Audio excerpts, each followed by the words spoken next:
তুমি আমাকে ছেড়ে যেতে চাও না, আমি তোমাকে ছেড়ে দিলাম। তুমি তো এটাও আমার কাছ থেকে চাও, মুক্তি পেতে। আমি তোমাকে মুক্তি দিয়ে দিলাম, যেহেতু আমি তোমাকে ভালোবাসি। তোমার ভালো থাকার দায়িত্বটাও আমার। তুমি যদি আমার থেকে দূরে চলে গিয়ে ভালো থাকো, তাহলে সেটাই হবে।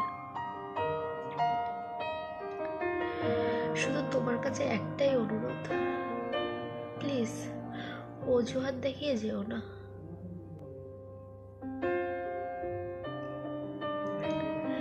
তুমি যদি ভেবে থাকো তুমি সুখে থাকবে, সেটা প্রকৃতি তোমাকে হতে দেবে না। কারণ কেউ কাউকে কষ্ট দিয়ে নিজে ভালো থাকতে পারে না।